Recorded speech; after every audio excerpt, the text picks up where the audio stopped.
These are the Tanaka seats. That's right, the brand name is Tanaka, and these were the least expensive seats that I could find that would fit in my Mustang. And I thought that I would buy these just to kind of get me over a hump in my assorted project. So I bought these last year, and I haven't even dropped a burrito ghost in them yet. These things probably have 2 miles on them. And the reason that I'm deciding to take them out is that I'm going to start actually using this car again for a little while now that I've got the projects on the red one kind of taken care of. And I don't want to use these seats. So I've got another pair of old seats I'm going to stick back in here and put these things on Marketplace and let someone else own them. So for my review, I know that sounds bad that I'm going to sell them right away. They're not actually that bad. They're pretty good. The only reason that I don't want to still have them is that I really like this car, and these aren't going to be like my forever seats. These would be like a get me by seats, and I'll let the old seats get me by. And these things here can make someone else happy. So let's look into these a little bit more deeply, right? Just so that you have some information about them in case you're interested in buying a set for your Mustang. As for the material, so these guys are kind of like a gray velour color, what a fabric. And I mean, it feels relatively cheap, but it doesn't feel like it's just going to fall apart either. It's okay. You know, again, for the money, it's not too terrible. As far as firmness, it is more firm than the factory seats were. It's kind of a hard foam, but it's not terribly uncomfortable. Now, if you like a real cushy, if you got a bony butt or something like that, if you like a real cushy seat, you might find these to be a bit too firm, but I don't think they're bad. They're really not uncomfortable. As for where and how these guys fit, now I did make a couple of bracket bars, which I'll edit in the video right here, that mount onto the factory manual sliding tracks. And with those brackets on the manual tracks, these things fit about where the factory ones did. They're very slightly higher up, like maybe a 1/4 inch higher up. And they also go maybe 1/2 inch further back, which is great for me. I'm 6'1" and about 220 pounds. And so these things here give me just that little extra leg room that I've always wanted.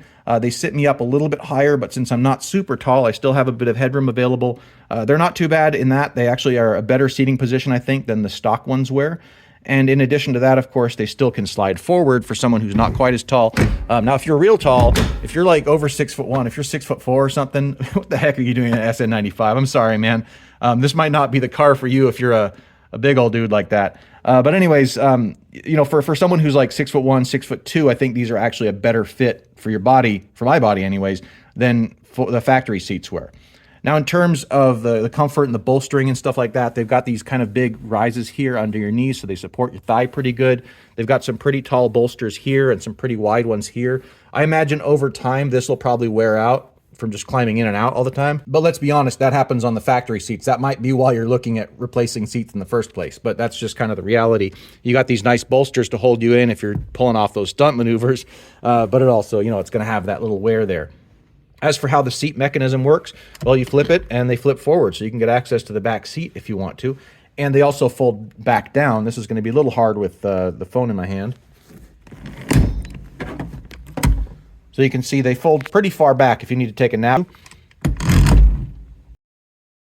Now, I opted to get this gray color because gray seats came out of this car, and I figured that would look pretty decent inside here, and it looks okay, I think.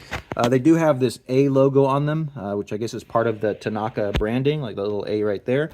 And also on the back of the seats, let's go ahead and look at it through the back window. On the back of the seat, there's also the Tanaka brand name, which is pretty easy to read through the back window.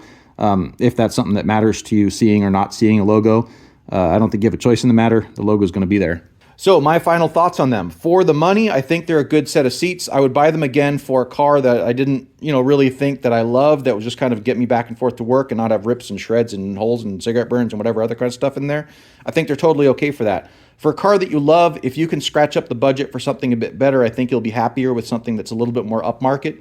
Unfortunately, there's kind of a void in the market, right? These things are dirt cheap, but then if you want to step up from these, you have to spend 3 times as much. That just kind of seems to be the reality of it, that there's not like a graduated step. These are as good as any other relatively cheap ones in my experience. It's just that if you want something better, now you're spending closer to $1,000 for a pair. So in the budget, in the bracket where these things are, I think they're great. I'm going to leave an Amazon affiliate link down below in case you want to check these out, buy them for yourself. Or, of course, if you don't want to do it through Amazon, you're certainly welcome to just Google up Tanaka seats. I'm sure you'll find them through a lot of different retailers and find which one's the best value for you. Anyway, I hope this was helpful to you.